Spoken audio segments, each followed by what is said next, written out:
Hi everybody, and welcome to the first video in our section on probability and statistics. This section will take us through chapters 14, 15, and 16. So those three chapters are an introduction to probability and statistics. I don't think I need to motivate why these subjects are important to you. Statistics appears all over the place, it's extremely useful, and probability is necessary to understand statistics. So statistics is extremely useful, and probability is necessary to do statistics. So if you want to understand something extremely useful like statistics, you have to know some probability. And these three chapters are an introduction to both of those subjects. Of course, when we're done with these three chapters, you will not be a professional statistician.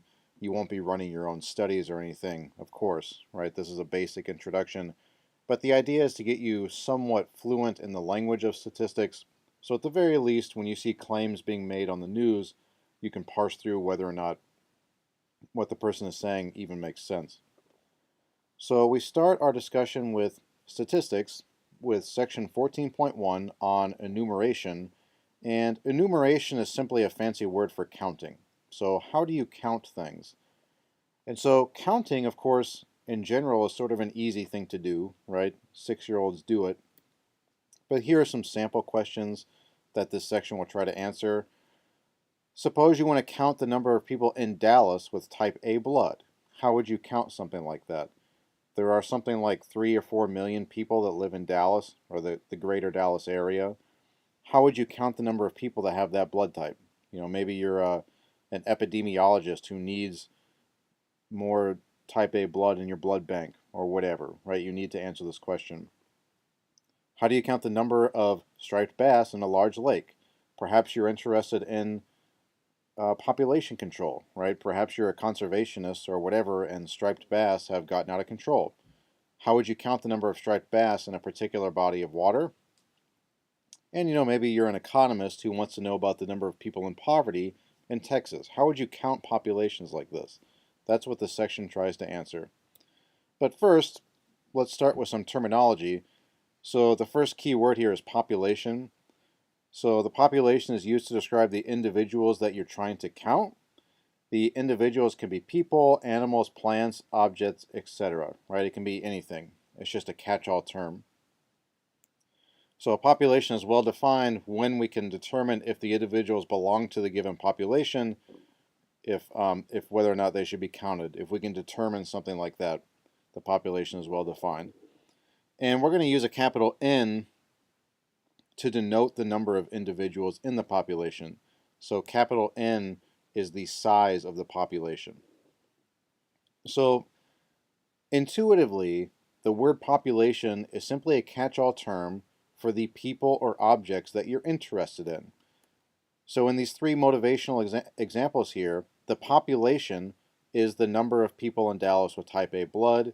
In the second example, it's the striped bass in the large lake. In the third example, it's the people in Texas that live in poverty. Okay, it's the set of individuals that you're trying to count.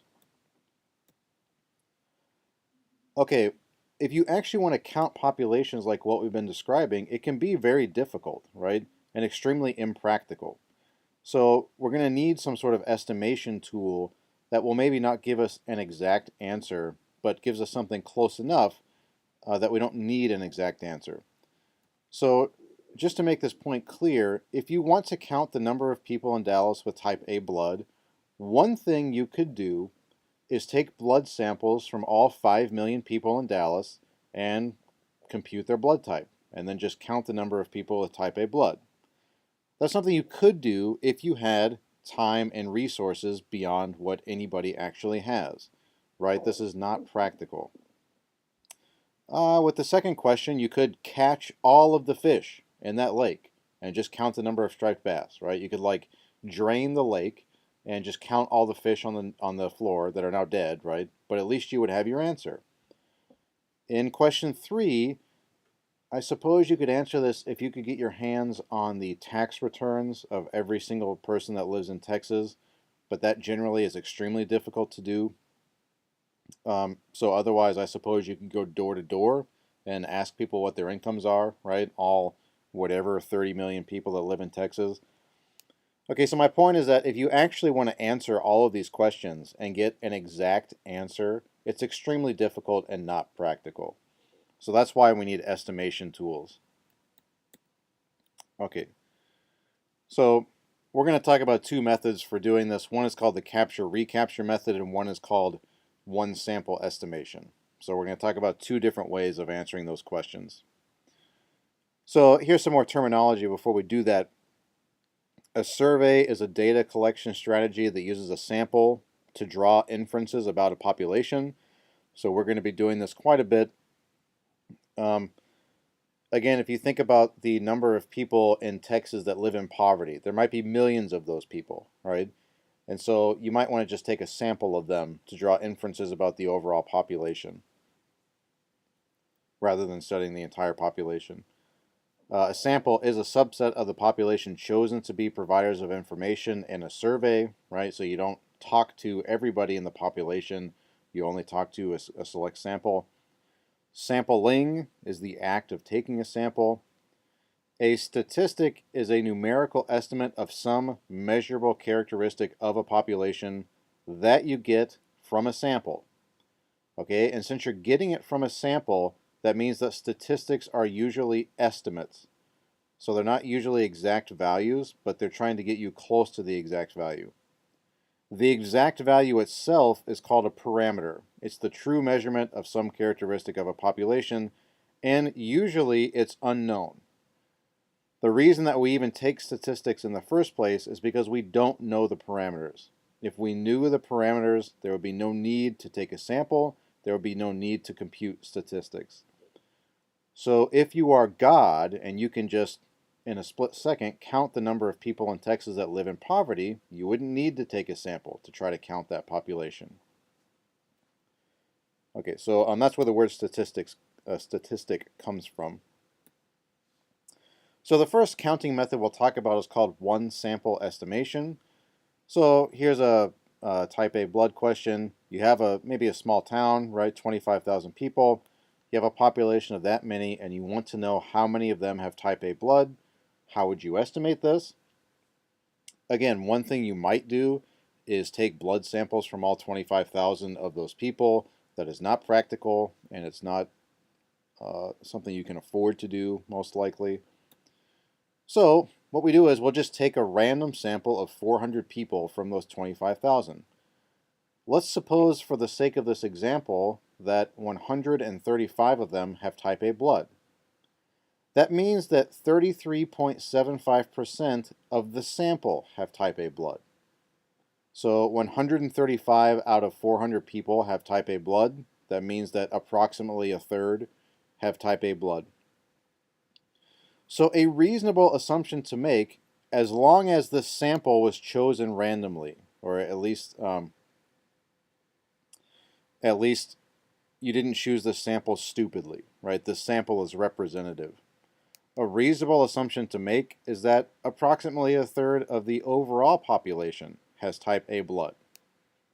So notice what happened. We took a sample, we got some exact information about the sample, and we're going to use that information to make an inference about the overall population. So this is an assumption here, and it will lead us to an estimate. So if 33.75% of the overall population have type A blood, we can just do that computation. Here is, sorry, I don't know why he keeps doing that. So here is 33.75% times 25,000 gives you 8,437.5 people with type A blood. Of course, you generally don't want to have half people floating around in your answer, so round that up to 8,438. And there's your estimate.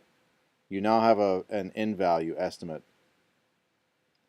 So again, this is most likely not the exact correct answer. If you want the exact answer, you will just have to go through all 25,000 people and see what their blood type is. But given limited time and resources, this is a good answer. So it's not exact, but it's reasonable. Okay, so this illustrates the process of one sample estimation. We took a single sample and we estimate the number of people we're interested in from that single sample. So now let's move on to two-sample estimation. This method is used in ecology all the time to count animal populations. So this is a little bit more involved, but it's still not too bad. So this method is used to estimate the population of deer in a given forest, or the population of striped bass in a given lake, etc. So that's what we're going to use it for. Those are the kind of questions that will be in your homework on this. So to do this two-sample estimation, the first thing you do is you take a first sample. And this first sample you get by what's called capturing. So you take a sample of size N1, tag those things, and tag is simply a catch-all word for identify them or mark them. So with animals, you actually can literally tag them. Maybe you put a tag on their ear or something. Or you can, well, I'm not an ecologist, so I don't know what they do. You can put some sort of marker in their blood or something if you want to keep track of them. With people, you generally don't put a tag on them, right? This is not seen as ethical. But you can just identify them some other way. Keep track of their driver's license number or something, right? Whatever.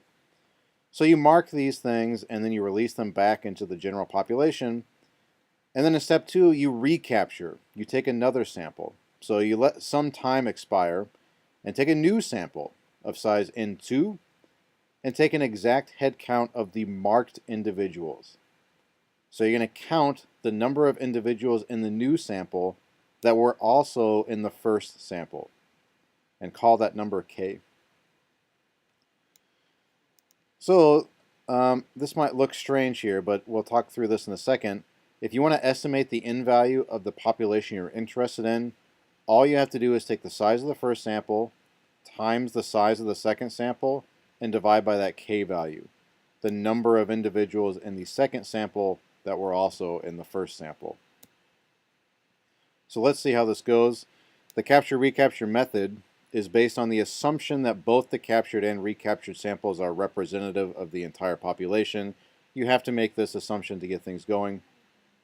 Under these assumptions, the proportion of tagged individuals in the recaptured sample is approximately equal to the proportion of the tagged individuals in the population.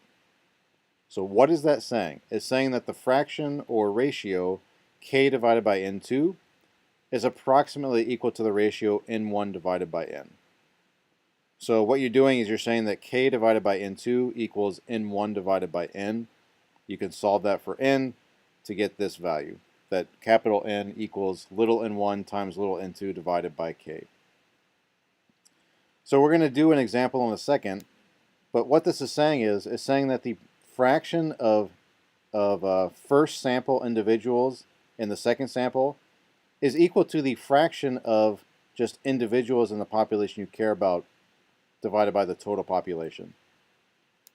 Okay, so let's see how this goes. And yeah, so notice that this is not one sample estimation because we took two samples. So you have a large pond that's stocked with catfish. You want to estimate the number of catfish in the pond. Perhaps you're worried about either overpopulation or underpopulation. An actual head count is usually out of the question. If the pond has clear water, I suppose you could count them without draining the pond, but whatever, it's not practical. So what we're going to do is use the capture-recapture method. So for your first sample, you capture 200 catfish. You tag all of them and release them back into the pond. So again, you can snap an actual tag on them or inject something into their blood or whatever it is that ecologists do to keep track of these 200 individuals. So you give it a week or so, however long it takes for the released fish to mingle and go back amongst the other fish in the pond. And now you capture a second sample of catfish of size N2. And N2 does not have to equal N1. This slide here says it's a good idea for the two samples to be approximately the same size. That is true, although sometimes you'll see capture-recapture methods in which that's not the case. But whatever. In this particular example, it is true. So let's say that they recapture 150 individuals. So the first sample had size 200. This next sample has size 150. So approximately the same, I suppose. Let's say that of the 150 catfish that you get in the second sample, 21 of them are marked. So 21 of them have tags. So what we're going to do in a second is we're going to say, well, 21 out of 150 have tags. That percentage, or that ratio, is what the ratio of the population is relative to the whole. So we're going to solve this equation. Yeah, assuming the second sample is representative of the catfish population in the pond, the ratio of tagged fish in the second sample is approximately the same as the ratio of tagged fish in the pond to the overall population. So this gives us this proportion. Proportion of tagged to sample, second sample, should approximately equal the ratio of the first sample size to the total population. So you can solve for n by doing 21 over 150, multiplying n over, and then dividing 200 by 21 over 150. If the algebra here is confusing to you, if you are unable to take this equation here and solve for n, that is not a problem. Okay, that's not a big deal. You just need to let me know so we can discuss it. So again, it's not a big deal. Just let me know. But this equation gives us that n is approximately 200 times, sorry, there should be a time symbol there. I don't know why it's not showing up. 200 times 150 divided by 21, and that gives us an approximate value of 1428.57.